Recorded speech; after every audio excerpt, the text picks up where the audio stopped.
And now the sad and quite unexpected news from California. Everyone knew that Lucille Ball had been ill, and everyone felt immensely relieved when it appeared that Lucy was doing better. Well, today she died suddenly. She was 77. When Lucille Ball passed away in 1989, the laughter didn't stop. It echoed across generations. The queen of comedy who turned chaos into charm left behind more than timeless reruns. She left a fortune, a family, and a legacy of grit. Fans adored her red hair and unfiltered humor, but few truly know what happened after the spotlight dimmed.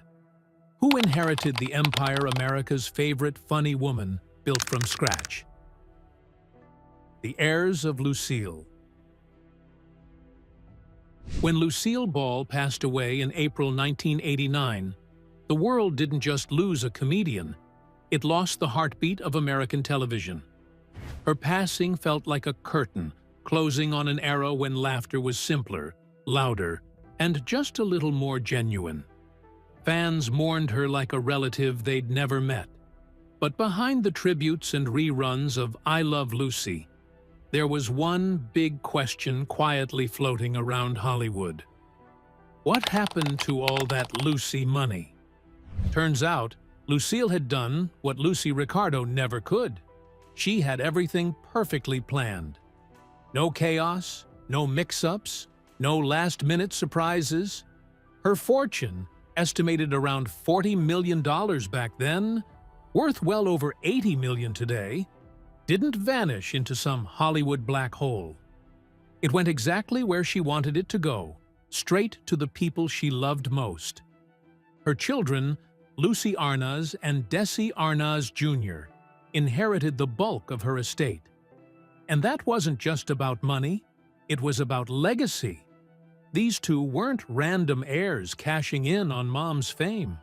They'd lived through the whirlwind that was their parents' world, the late-night rehearsals, the endless retakes, and the strange mix of laughter and loneliness that came with growing up under TV's brightest spotlight. Lucille adored her kids fiercely, though she wasn't the doting, cookie-baking kind of mom. She was the kind who called at midnight to ask if you were working hard enough. Lucy once joked that her mother could turn "Have you eaten?" into a performance review. But behind that toughness was pride. Lucille had clawed her way from a struggling model in Jamestown, New York, to the most powerful woman on television. She wanted her children to never have to fight that hard again. The inheritance included everything from her Beverly Hills mansion to her jewelry collection to the lifeblood of her empire, the royalties from I Love Lucy. Imagine earning money decades after your show ended because the world still can't stop watching it. That's how sharp Lucille was. She and Desi Arnaz had made a groundbreaking move early on. Instead of taking a flat paycheck, they bought the rights to their show. That single decision changed television forever. And by the time she passed, those royalties were still pouring in. Lucille's second husband, Gary Morton, also received a comfortable portion. He'd been with her through her later, quieter years. The post-studio head, no more red wig chapter. Some fans were skeptical of him at first, but Gary stayed loyal, protective, and loving until the end. Lucille made sure he was taken care of, proving she was just as fair in love as she was in business. What makes this story so fascinating isn't just who got her money. It's how organized, almost surgical, Lucille was about it all. The woman who once set her hair on fire in I Love Lucy episodes was, in real life, incredibly pragmatic. She didn't want fights, feuds, or family bitterness after she was gone. She knew what fame could do to families. She'd seen it. So, she made sure her kids inherited not only her wealth, but her work ethic and the lesson that laughter can build an empire if you're smart enough to own it. But to really understand the magnitude of that inheritance and how one redhead comedian managed to build a fortune that's still growing decades later, you have to rewind to her rise. Because Lucille Ball didn't just stumble into success. She built it, brick by brick, joke by joke, deal by deal. How Lucille Ball built her wealth. Long before Lucille Ball became America's comedy queen, she was just another hungry dreamer in Hollywood with red hair and big hopes. She arrived in Tinseltown in the 30s with barely a few dollars, a tough New York accent, and an even tougher sense of humor. For years, she was the queen of almosts, almost the lead, almost famous, almost noticed. But if Hollywood taught her one thing, it was patience. Because when Lucille Ball finally got her moment, she didn't just take the stage, she bought it. Her big break came in 1951 with I Love Lucy, a show that was supposed to be a cute sitcom, nothing revolutionary, just another couple making people laugh after dinner. But Lucille and her then-husband, Desi Arnaz, had bigger plans. They wanted ownership. When CBS refused to let them film the show in Hollywood and keep the negatives, Lucille and Desi took the risk. They used their own money to produce it. That one decision flipped television's business model upside down. By funding I Love Lucy themselves, they became the first actors to own their show's rights. And when reruns became a thing, that gamble turned into gold. Every laugh track, every slapstick fall, every grape-stomping scene, it all paid them again and again. Lucille didn't just act in TV history. She rewrote it. Soon, the couple launched Desilu Productions, and that's where Lucille's sharp business instincts really shined. What started as a small production outfit in a rented studio became a full-blown empire. Desilu wasn't just behind I Love Lucy. It became the launchpad for shows like Star Trek, Mission Impossible, and The Untouchables. For years, she was the invisible hand behind the biggest pop culture moments of the era. When Desi eventually sold his shares and Lucille took over the company, she made history again as the first woman to run a major Hollywood studio. But let's be clear, Lucille Ball wasn't just rich because she was funny. She was rich because she was brilliant. She understood the value of owning your work before most actors even knew they could. She didn't blow her money on yachts or castles. She bought property, protected her intellectual rights, and kept reinvesting in projects that built long-term value. When she sold Desilu Productions to Paramount in 1967, it wasn't out of desperation, it was strategy. The deal made her one of the wealthiest women in show business, worth millions in a time when female executives were practically non-existent. Even after selling, her money kept multiplying. I Love Lucy reruns became television gold, syndicated across the world. Every time someone laughed at Lucy's chocolate factory meltdown, a small piece of that joy still benefited her estate. That's the kind of financial immortality most stars only dream about. And yet, for all her success, Lucille wasn't a flashy spender. She lived well, yes, but not outrageously. She loved nice clothes and fine jewelry, but she also loved saving receipts, clipping coupons, and making sure everyone around her was taken care of. Her generosity was quiet. She paid for friends' medical bills, supported her staff long after they retired, and made sure her family never felt the instability she once knew. Lucille Ball proved that laughter could be both emotional currency and real currency. Her fortune wasn't an accident. It was the result of grit, smarts, and the courage to say no when the industry told her to play nice. She was the blueprint for every actor who ever dared to own their art. And yet, the money is only one part of the story. The other part, the one that still makes people smile whenever her name is mentioned, is the fame she built, the shows she shaped, and the millions of hearts she won. This is the rise of the redhead, who became the face of American comedy. Lucille Ball's unstoppable fame and career. A star comedian,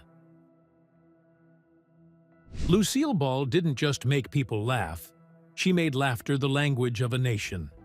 When I Love Lucy premiered in 1951, television was still finding its footing. There were no formulas, no proven rules.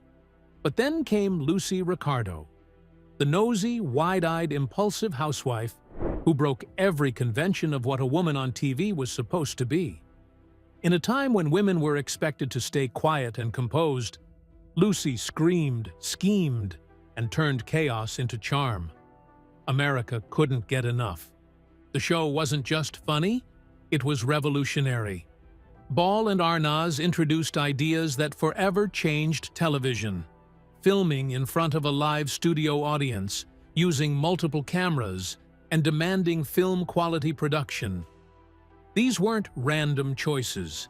Lucille knew that laughter sounded more real when it came from real people, not canned tracks.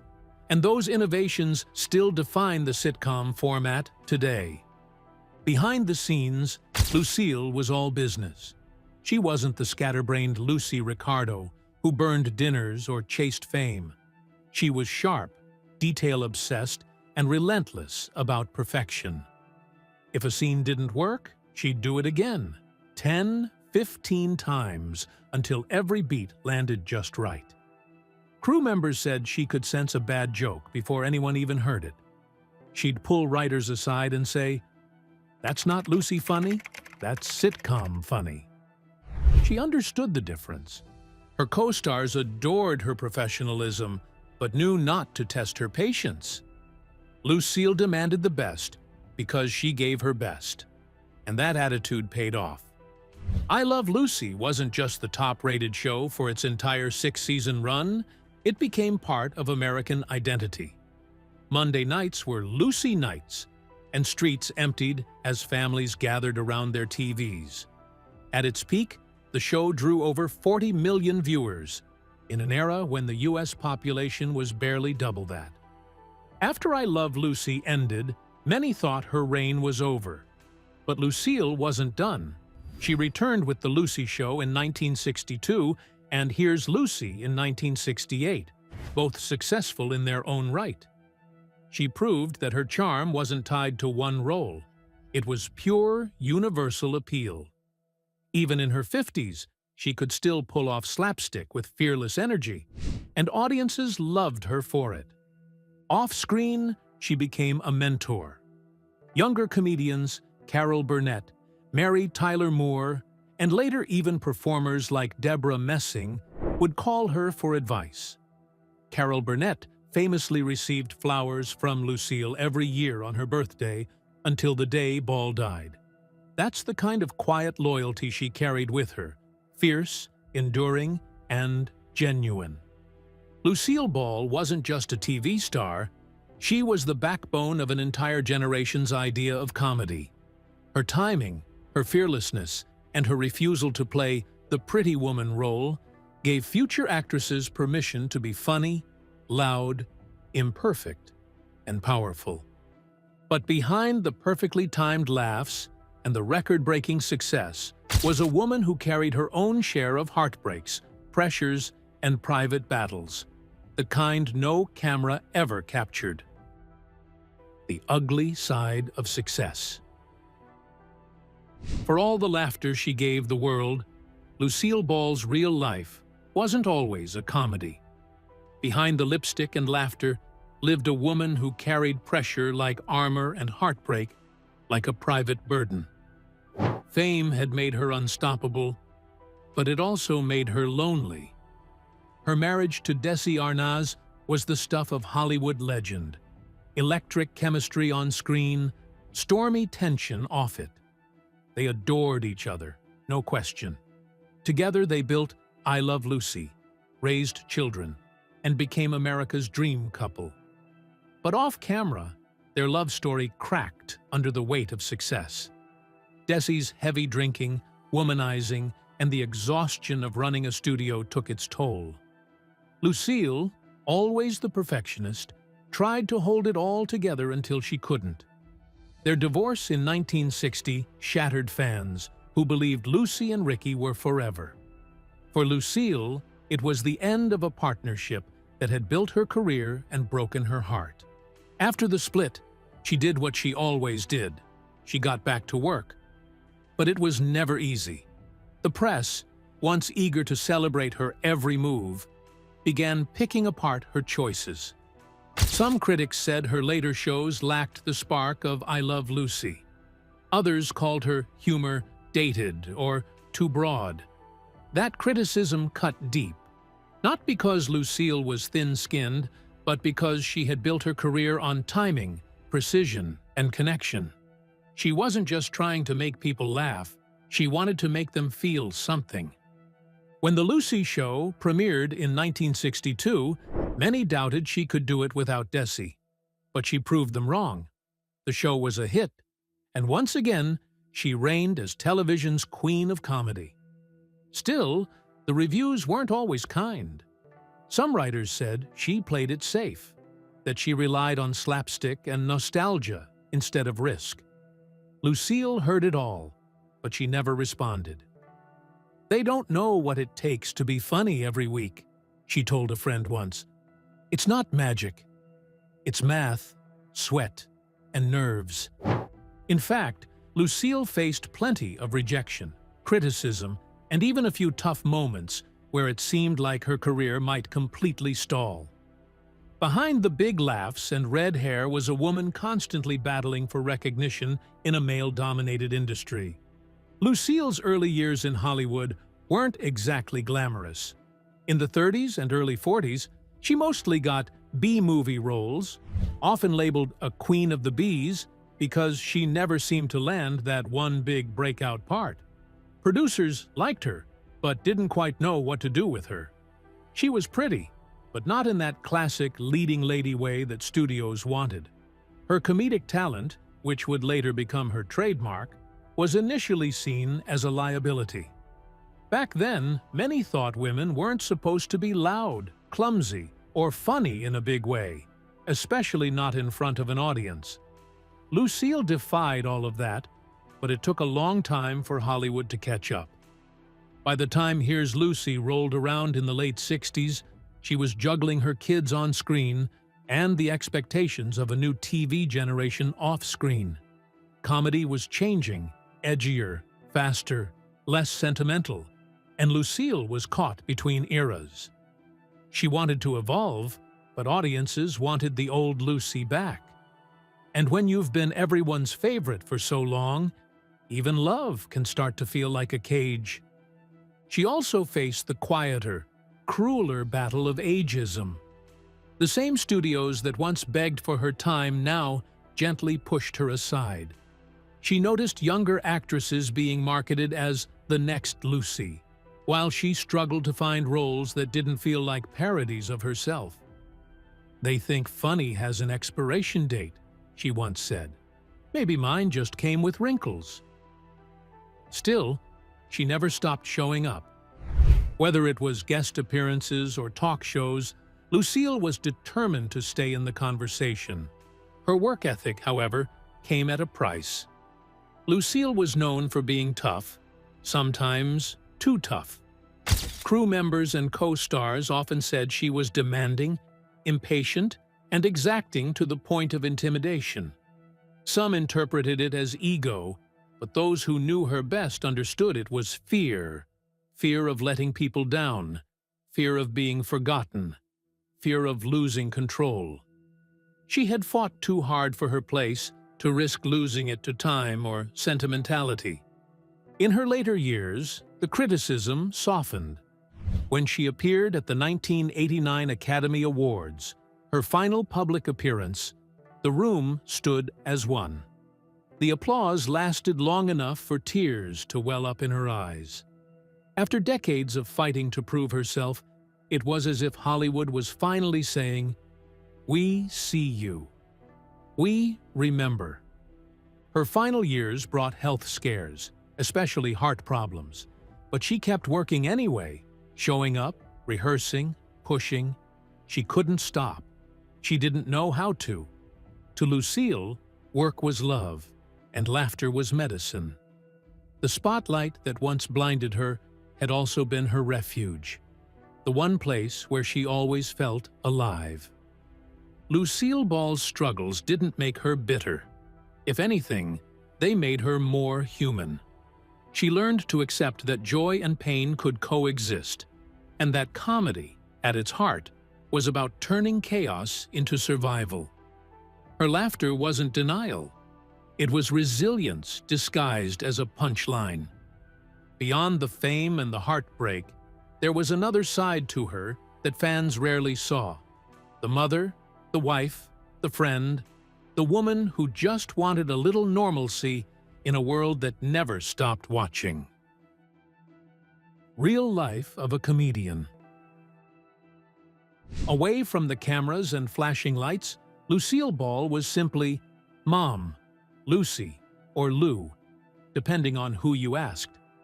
Her private life, though quieter, was still filled with the same mix of humor and intensity that defined her work. She wasn't the kind of celebrity who threw lavish parties or hid behind velvet ropes. At home, she was surprisingly old-fashioned, a strict parent, a devoted wife, and a woman who took pride in keeping her house as spotless as her punchlines. Lucille's love story with Desi Arnaz began like a movie scene. She was the rising starlet. He was the charming Cuban band leader with charisma that could light up a room. Their chemistry was instant, volcanic, passionate, and complicated. Together, they didn't just make TV magic, they built a television empire. But that same fire that made them great partners on screen also burned too hot off it. Between Desi's infidelities and the stress of running I Love Lucy, their marriage eventually collapsed under the weight of fame. Still, Lucille never stopped caring for him. Even after the divorce, they remained in touch, and years later, Desi's final words to her were simple. "I love you too, honey. Good luck with your show." It was closure wrapped in tenderness. When Lucille married Gary Morton in 1961, she wasn't chasing fireworks. She was looking for peace. Gary wasn't a superstar. He was a stand-up comedian who understood her world but didn't compete with it. Friends say he made her laugh again, not the scripted kind, but the real, weary belly laughs she hadn't had in years. He grounded her, balanced her, and stood by her through her later career and declining health. He called her kid, and she loved that.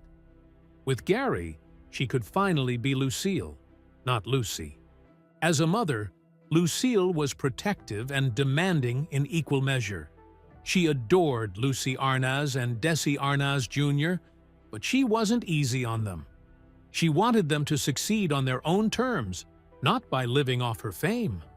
Lucy once said her mother was tough as nails, but always in your corner. Family dinners often included heated debates, laughter, and Lucille's dry humor. She loved a good argument almost as much as a good punchline. She also had deep, lifelong friendships. Her bond with Carol Burnett was one of her most cherished. They shared an unspoken connection, two redheads who understood the weight of being funny women in a man's world.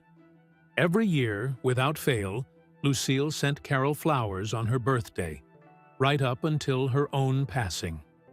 That small gesture said everything about her loyalty and her heart. When she wasn't working, Lucille loved quiet pleasures, crossword puzzles, reading the paper in bed, tinkering in her garden, and watching game shows. Fame never changed her habits. She was still the woman from Jamestown, New York, who knew the value of hard work and hot coffee. Yet even in those simple moments, she radiated something larger than life. Her laughter still filled rooms. Her presence demanded attention, even when she wasn't trying. There was something magnetic about her, a spark that never dimmed, even in old age. And maybe that's why people never stopped loving her. Lucille Ball wasn't just funny. She was unforgettable. Her humor came from truth, her warmth from authenticity. She made the world laugh by showing us our own flaws, only funnier. The Lucille magic. What made Lucille Ball unforgettable wasn't just that she was funny, it's that she was real. Beneath the wigs, pratfalls, and wild facial expressions was a woman who seemed to understand every shade of human emotion. She didn't just make people laugh, she made them feel seen. There was something beautifully chaotic and relatable about Lucy Ricardo, the housewife who dreamed big, got in trouble, and somehow always landed on her feet. She was us, just louder, braver, and far more creative with a bottle of Vitamea Vegamin. Her humor wasn't polished perfection, it was messy, physical, full of timing so precise it looked like instinct, and it was that effortlessness that made her a legend. Lucille had this uncanny ability to find comedy in embarrassment, to make failure look glamorous, and to turn everyday chaos into performance art. She wasn't afraid to look foolish. In fact, she made foolishness powerful. As one critic once said, Lucille Ball made being human the funniest act in the world. Beyond the laughter, her charisma radiated warmth. Co-stars often described her as commanding yet kind, disciplined but generous. She remembered birthdays, sent notes, and quietly mentored young comedians, including future icons who would later call her the godmother of sitcoms. Every sitcom that came after I Love Lucy carried a little of her DNA. The timing, the rhythm, the heart. Shows like Friends, The Office, even WandaVision, all echo her pioneering blueprint. What also set her apart was that she earned her fame. She wasn't handed stardom, she built it, brick by brick, through rejection, hard work, and fierce resilience. When she became the first woman to run a major Hollywood studio, she shattered ceilings long before the phrase "girl boss" existed. Without Lucille, there would be no Star Trek, no Mission Impossible, no entire generation of television storytelling that Desilu made possible. And yet, for all her achievements, Lucille remained humble. In interviews, she often downplayed her influence, saying she just wanted to make people laugh. That simplicity was her magic. Fans didn't just admire her, they felt her. Watching her felt like spending time with an old friend who made life lighter for a while. Even decades after her death, Lucille Ball hasn't faded. Her reruns still air daily around the world. Her red hair still flashes across screens, and her laughter, that unforgettable full-bodied laugh, still fills living rooms. New generations discover her, and somehow she still feels modern. Maybe it's because the human heart hasn't changed. We still crave joy, silliness, and love, the very things she gave in abundance. Ball wasn't perfect, and that's exactly why she's timeless.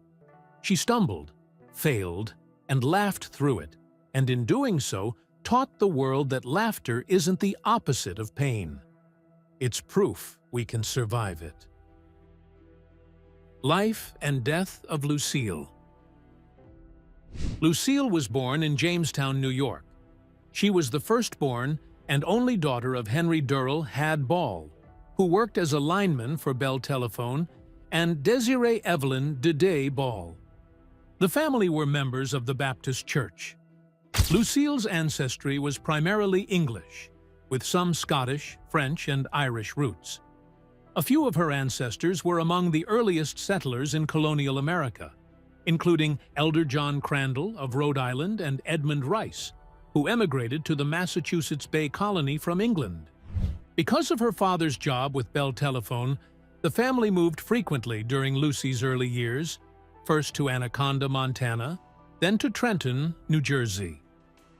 Tragically, while the family was living in Wyandotte, Michigan, her father passed away from typhoid fever on February 28, 1915, when Lucy was just 3 years old. At the time, her mother was expecting a second child, Fred Ball, who was born later that year. Lucille later recalled very little from the day her father died, except a vivid memory of a bird flying into their home, an incident that sparked her lifelong fear of birds. Following her husband's death, Day moved the family back to New York, where Lucille and her brother Fred were raised with help from their maternal grandparents in the village of Celeron, a lakeside summer resort near Chautauqua Lake. They lived at 59 West 8th Street, which would eventually be renamed Lucy Lane. Also living in the house were Lucy's aunt and uncle, Lola and George Mandicos, along with their daughter, Cleo, Lucille's cousin and childhood companion. Cleo would later work as a producer on many of Lucille's radio and TV shows, and Lucille introduced her to her second husband, critic Cecil Smith of the Los Angeles Times. Lucy had a deep affection for Celeron Park, a bustling local amusement park with attractions like a boardwalk slide into the lake, a roller coaster, a ballroom, and a stage for vaudeville acts. These childhood experiences clearly helped shape her early interest in show business. 4 years after the death of her father, Dee remarried Edward Peterson. While Dee and her new husband looked for work in another town, Lucy and Fred were left in the care of Peterson's parents.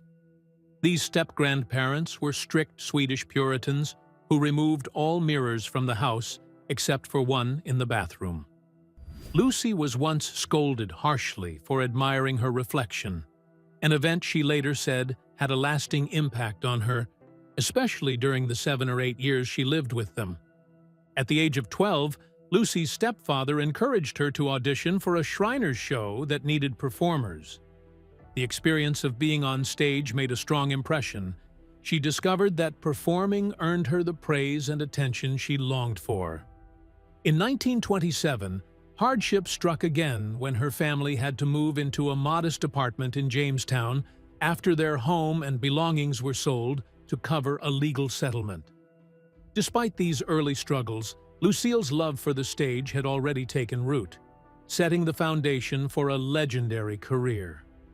On April 18, 1989, Lucille Ball was admitted to Cedars-Sinai Medical Center in Los Angeles after experiencing chest pains.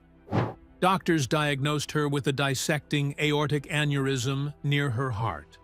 She underwent a lengthy 7-hour operation to repair the damage and received an aortic valve replacement, which was initially deemed successful. However, on the morning of Wednesday, April 26th, while still recovering in the hospital, Ball awoke with intense back pain. Shortly after, she lost consciousness and passed away at 5:47 in the morning. Medical staff later determined that the cause of death was a ruptured abdominal aortic aneurysm, which was unrelated to the section of the aorta repaired during her earlier surgery. Following her death, 3 separate memorial services were held in her honor. Lucille was cremated, and her ashes were initially placed at Forest Lawn, Hollywood Hills Cemetery in Los Angeles, where her mother had also been laid to rest. In 2002, honoring Lucille's wish to be buried near her mother, both her and her mother's remains were moved to the Hunt family plot at Lakeview Cemetery in her hometown of Jamestown. Her brother Fred Henry Ball's remains were also interred there. Lucille's greatest legacy wasn't just her money. It was how she shared it with the people who mattered most. Her fortune found its way home, just like her laughter did. For more stories behind Hollywood's hidden inheritances and icons, don't forget to subscribe.